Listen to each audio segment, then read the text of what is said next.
Selamat pagi.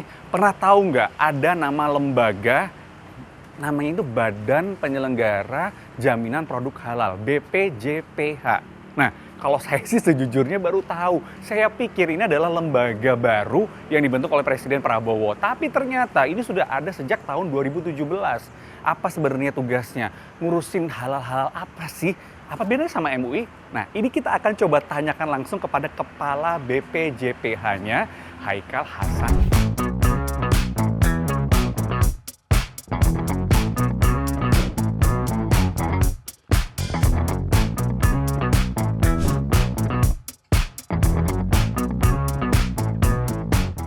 Assalamualaikum. Waalaikumsalam.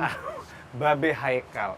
Ini kayak saya panggil Babe Haikal, fine Memang ya? orang-orang manggil Babe. Gitu kan? Iya, Bener kan? semua manggil ini. Jadi karena banyak pertanyaan di kepala saya soal BPJPH. Badan Agak Halal. susah, Badan Halal itu kan gampang gitu ya? Oke. Badan halal ini, ampun dah kalau kita mau cerita dari awal ya. Oh iya, Dalam negeri, panjang. makanan, minuman, obat, kosmetik, barang gunaan, termasuk sepatu loh nantinya, sepatu baju loh nantinya. Iya, termasuk dompet yang kulit, sepatu yang kulit nantinya 2026 Oktober oke. yang diedarkan di Indonesia, di wilayah Indonesia, Harus diperjualbelikan wajib bersertifikat halal, termasuk barang-barang yang mau masuk ke dalam negeri.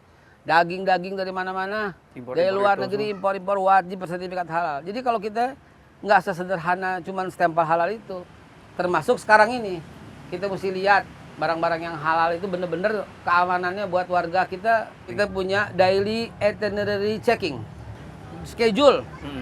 Week 1, Senin, Selasa, Rabu, Kamis, Jumat, Sabtu, Minggu kemana? Sabtu, Minggu masuk. Luar biasa. Satu minggu nggak libur. Pemirsa, badan halal itu nggak ada libur. Oh ya Allah. Karena kita pelayanan. Oh, oke. Nggak ada libur-libur gitu ya. Ya udah kalau gitu saya mau ikutan. Kalian ikutan? Pengen kayak seperti apa sih checking-checkingnya Badan Halal itu ya? Boleh, yang kita cek itu selain toko, hotel, kafe, restoran, pabrik. Pokoknya apapun yang ada hubungannya dengan makanan dan minuman saat ini.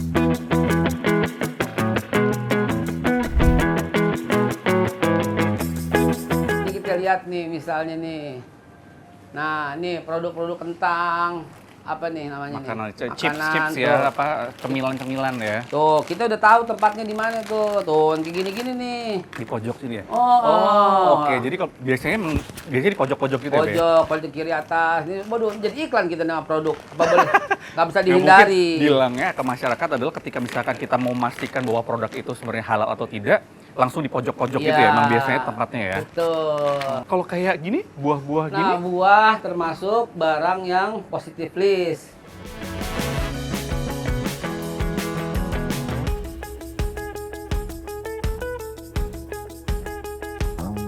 Pasti halal, kecuali ambil taruh kantong, nyolong itu namanya. itu nyolong.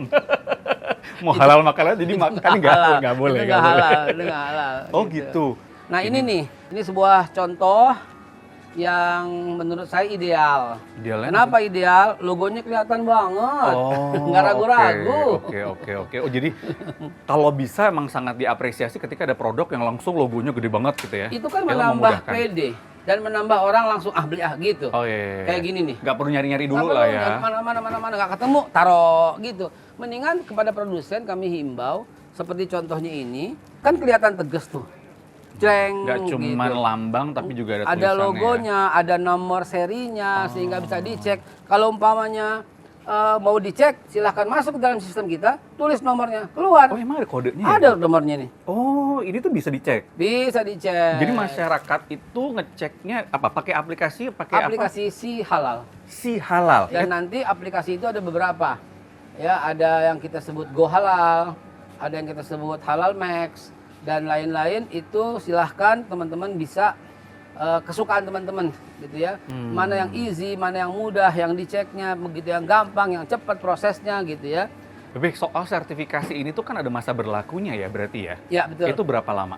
Masa berlaku sesuai dengan undang-undang sih 4 tahun. Oh 4 tahun. Ya, tetapi kita bisa melakukan pengecekan kapan saja gitu. Tapi saya lihat di sini jual bir nih.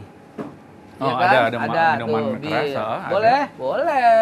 Oke. Nggak ada masalah, nggak ada masalah. Anda mau jual bir, boleh. Apakah harus ada label khususkah untuk melindungi konsumen tadi itu ketika di supermarket seperti ini? Betul. Ada produk-produk yang halal non halal seperti Betul. Sesuai undang-undang, dia harus mencantumkan dengan jujur dan sebenarnya kalau itu kadar alkohol berapa persen. itu? Di produk itunya. Ya, dan Oke. udah pasti dengan kadar alkohol ada tambahan kata non halal. Oh. Begitu. Weh, ini ada ketemunya Pak Heru nih. Oke Pak Heru. Pak Heru. Halo Pak Heru, selamat pagi. Ini asisten manajer di sini. Iya. Sekalian mau nanya, Pak, ini kan produk-produknya tadi kan barusan Baby Hakel bilang ada yang halal, ada yang non halal juga masuk gitu ya. Tapi kalau dari supermarket tempat Bapak ini kebijakannya sebenarnya itu seperti apa untuk masalah halal non halal ini? Ya. Jadi setiap supplier ke peternakan seperti ini, daging, ikan, ayam itu harus wajib mempunyai sertifikasi halal yang dikeluarkan dari BPJPH. Betul sekali. Jadi bahkan kalau daging kita punya sistem sampai traceability. Traceability apa itu? Maksudnya gini, kalau daging yang udah potongan gini dari mana sumbernya? Dari RPH mana? Kita kerjasama dengan Bank Indonesia. Jadi mampu mendeteksi nomornya, klik ya dengan halal yang si halal itu, halal, go halal, halal max gitu, itu bisa mentrace dari RPH mana. Nah, RPH juga punya kode. RPH itu rumah potong hewan. Iya. Nah, itu sedang dikembangkan oleh Bank Indonesia kerjasama dengan BI. Dan nanti masyarakat akan tahu, oh ini dari RPH sini udah terbukti halal gitu. Kalau misalkan sampai ada seperti ini supermarket Ya, melakukan tadi pelanggaran-pelanggaran seperti itu langsung sanksinya seperti apa? surat peringatan, Oh, teguran peringatan tertulis dulu. dan pencabutan sertifikat halal. Kalau masyarakat menemukan logo selain logo BPJPH, misalnya logo seperti ini, Oh, ini yang dari MUI ya dulu ya? Ha? ini masih bisa sampai dengan tahun 2026 sesuai Oh, regulasi. oke. Misalnya produsen Sakura ini, dia mengatakan, Pak, sebagai surat tertulis, permohonan dong Pak, ini kita masih ada kemasan lama. Oh, oke. Sehingga untuk menghabiskan kemasan lama, digunakan logo yang seperti ini. Nah, buat kita itu nggak masalah sampai dengan tahun 2026. Tetapi setelah itu tidak ada lagi. Ini dimasuk dikategorikan nantinya bukan halal resmi lagi. Oh gitu. Karena cuma satu logo yang itu yang dikeluarkan hanya dari pemerintah. Oke, Seperti ini, nah itu yang dia. kayak ini ya, apa Iya dong. gunungan wayang. Emang bedanya apa yang dikeluarkan oleh MUI dan dikeluarkan oleh BPJPH? Di negara, kan ormas MUI. Oke, oh itu. Kita ini negara dengan 270 juta penduduk. Hmm. Ya harus diatur oleh negara dong. Oke, oke, Gitu. oke. Sebenarnya gimana sih kalau untuk memutuskan bahwa produk itu halal atau tidak, emang seperti apa proses? Ajukan. Ini regulasi kok. Apapun yang beredar masuk makanan dan minuman. Ini kan termasuk makanan. Dan kita setelah melalui proses betul halal gitu kan. Oh. Maklum ada campuran dan segala macam kan. Oh. Kalau udah logo halal seperti itu udah nggak ada lagi isu-isu oplosan segala. Karena kita bukan cuma kehalalan dan mutu dan kualitasnya juga kita jaga. Deterjen kenapa pakai label halal? Kan nggak dikonsumsi. Bahan yang digunakan dan menyentuh langsung ke tubuh itu ya deterjen misalnya kan digunakan untuk mencuci. Kalau itu mengandung yang diharamkan, otomatis bajunya jadi nggak boleh dipakai dalam agama. Oh. Dan kita melindungi itu. Cuci piring gitu Ya, mungkin ya? betul. Saya- Ini cuci Oh, belum, piring. belum. Oh ada Ini cuci bentar. piring. Ini bentar, sebelah Oh iya loh, cuci piring ada. Cuci piring ada label halalnya. halal. Oh iya, ini adalah cairan disinfektan untuk cuci lantai. Lantai ya, pembersih lantai ya sebenarnya. Coba lihat, netizen berkata, ini kenapa sih? Emang siapa yang mau minum Detol? Jangan Netizen suaranya ampun dah. Wahai netizen yang terhormat, ketika lantainya ini kita pel, kan lantainya mesti selain bersih, wangi, suci. Jadi kalau udah ada pakai pembersih seperti ini, lantainya udah boleh pakai sholat karena suci. Yes. Gitu. Oh, oke. Oh, paham sekarang berarti. Ini juga ada produk-produk UMKM. Yes, UMKM itu juga wajib ya? yes. Cuman Karena makanan bedanya, ya? bedanya gratis. Oh, UMKM gratis? Gratis. Badan halal tidak memungut biaya untuk proses ini semua. Oh. Ini gratis. Begini brother, kalau umpamanya ini nggak halal, masyarakat dengan cara psikologis akan ambil produk yang halal kan? Ya. Itu nggak laku ini. Itu loh, makanya saya bilang, ayo pelaku usaha, ayo para pengusaha UMKM, daftarkan. Kan nggak dipungut biaya.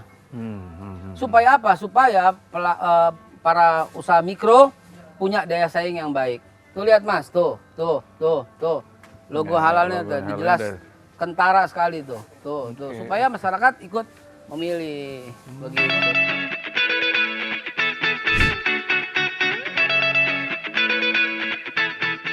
Tadi kan ada bermacam-macam produk ya. Tadi ada sebut hotel kayak gitu. Itu berarti tetap soal makanannya, apanya gitu. Oh, dapurnya. Kemarin pada waktu saya menjalankan tugas sebagai pembicara di Rusia, satu hotel yang ternama. Begitu kami sarapan, di depan tempat kami sarapan itu ada tulisan halal meat from Salami. Kayak gitu yang kita harapkan hotel-hotel di Indonesia. Oh, jadi juga tetap harus memberikan itu ya, penjelasan kepada gitu pengunjungnya ya. Betul. Karena Rusia juga banyak juga muslimnya ya. Jadi makanya dia sadar akan hal itu gitu ya. Sekali lagi itu saya disclaimer bahwa halal is for everyone. Ya. Halal untuk semua, sehingga di tempat yang ateis sekalipun, di tempat yang komunis sekalipun, di tempat yang mayoritas misalnya non-muslim sekalipun, itu tetap aja halal diberlakukan dengan sangat baik. Di China misalnya, saat ini begitu banyaknya dan begitu mudahnya mendapatkan restoran yang halal. Begitu. Bicara soal pengajuan sertifikasi halal, kan tadi ada yang UMKM itu di ini ya, UMKM digratiskan. Ya. Nah, tapi kan berarti ada yang berbayar ya? Ya. Itu berapa bayarnya? Kalau mikro, kalau dia mau self declare mandiri, itu Rp230.000.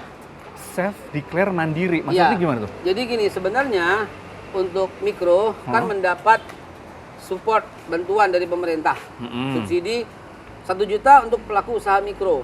Seorang pengusaha roti pernah datang ke kita, Pak, kalau kita nunggu ini kelamaan, saya mau langsung self declare mandiri, boleh. Hanya Rp230.000. Datang ke kantor Badan Halal kita. Oh, self declare mandiri itu berarti apa aja yang harus diserahkan untuk akhirnya bisa dapat logo tadi? Yang pertama tentu berdasarkan peraturan negara dia punya NIB.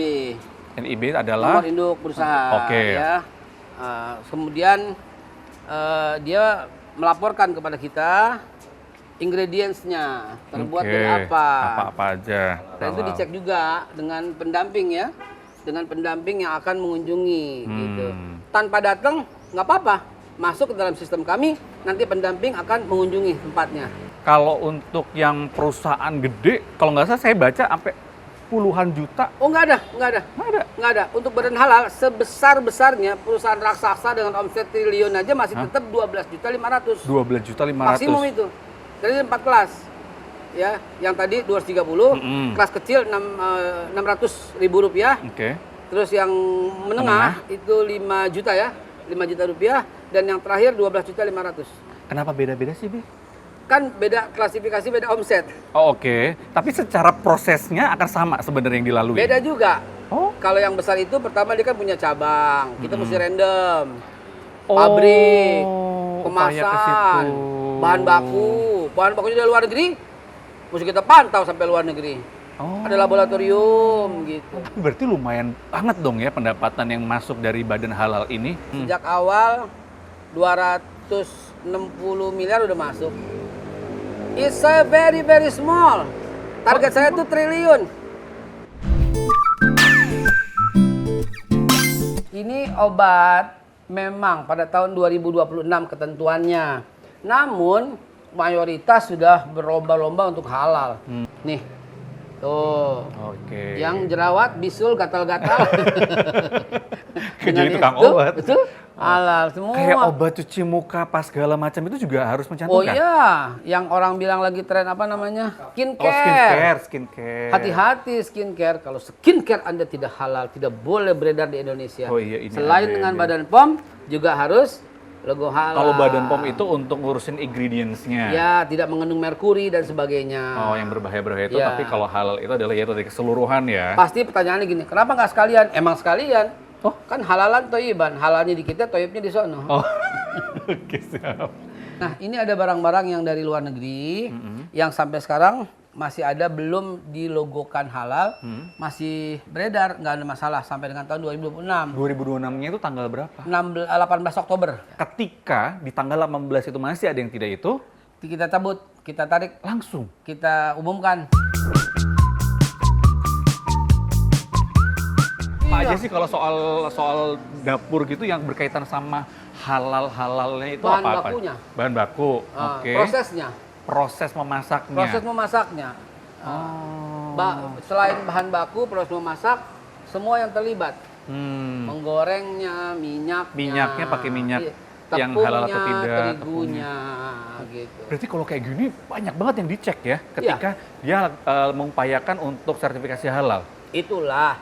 Jadi masyarakat mohon bersabar bahwa kita bukannya lama-lamain. Proses 21 hari kerja itu sangat mepet sebenarnya. Cuma karena undang-undang itu ya? Undang-undangnya 21 hari itu Iya. untuk proses Iya, mulai dari pendaftaran sampai betul, sampai keluar. pengecekan. Betul, 21 hari kerja. Badan halal ini hanya ada di pusat di Jakarta saja atau juga ada cabang-cabang di daerah-daerah? Yang namanya badan halal cuma satu di Jakarta, tetapi kita punya satgas. Oh, satgasnya. Iya, di seluruh Indonesia. Ada 130-an satgas. Kemudian kita punya LPH, Lembaga Pemeriksa Halal. Ada 98 lembaga pemeriksa halal. Kepanjangan tangan dari BPJPH. Oh, Jadi aman oke. lah, dari Aceh sampai Papua kita punya perwakilan. Moga-moga semua orang makin paham gitu ya. Betul Di awal sekali. bilang nggak cuma sekedar logo, tapi itu adalah Symbol of quality, quality and symbol of health, nah, symbol of clean. Itulah logo halal. mau bertanya lagi soal yang sempat rame kemarin di Sambil minum ya ya. silakan Be. Di Solo tuh Be, ada sebuah restoran yang mencantumkan label halal, tapi ternyata tidak halal. Kami tidak akan pernah sanggup dan bisa menyelesaikan tanpa partisipasi seluruh masyarakat. Perlu teman-teman ketahui, ada 66 juta outlet, kafe, restoran, hotel, pengusaha yang ada di Indonesia.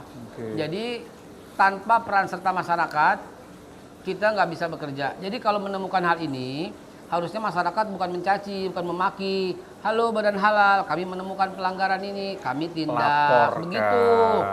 Yang terjadi di situ, kita tidak bisa melakukan tindakan. Mengapa? Karena memang yang bersangkutan tidak pernah melapor, tidak pernah mendaftar, sehingga sudah mempositioningkan diri untuk menggunakan produk tidak halal.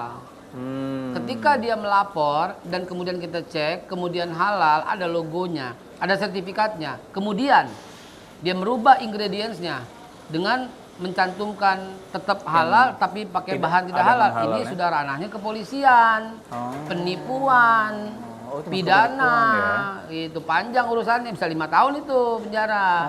Hari yang sama kami terjunkan 4 orang berangkat ke sana untuk ngecek. Kami ambil 7 sampel dan ternyata kita cek di laboratorium kita positif, Ada yang tidak halal. pork Oh, positif gitu.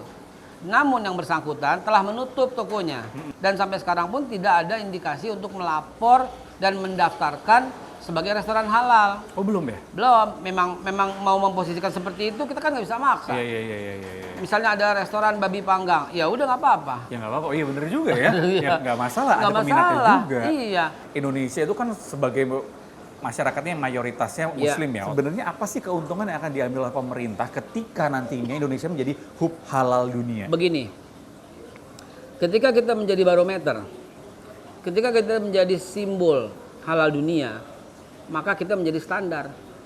Misalnya ada dari negara yang Australia misalnya, mau mengirimkan ke negara Timur Tengah.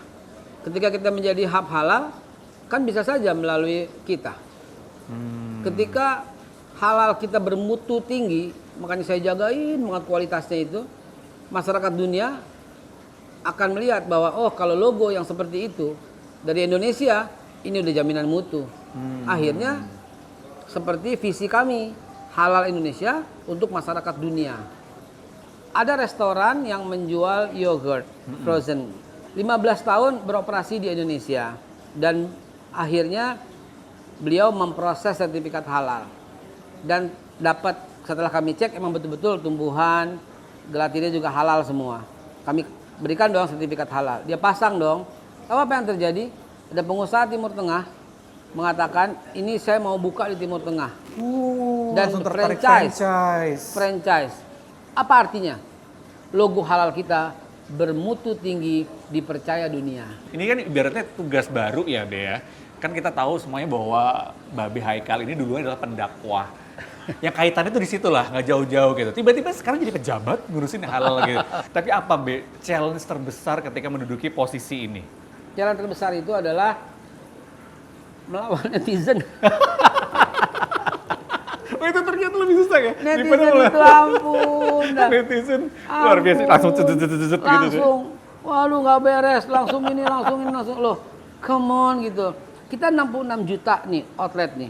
Satu yang di Solo kayak gitu. Berhentikan saja, bubarkan saja. Come on. Itu loh tantangan kita. Be, ngeladepin kayak gitu sakit hati gak sih, Be? Oh enggak. Serius? Serius enggak sama sekali enggak. Sibuknya parah banget tadi ngadepin netizen, masih sempat me time gitu nggak sih? Ini bikin sedih nanyanya lo. Kenapa? Kok sedih-sedih? Ya, saya kan deket ya sama keluarga ya.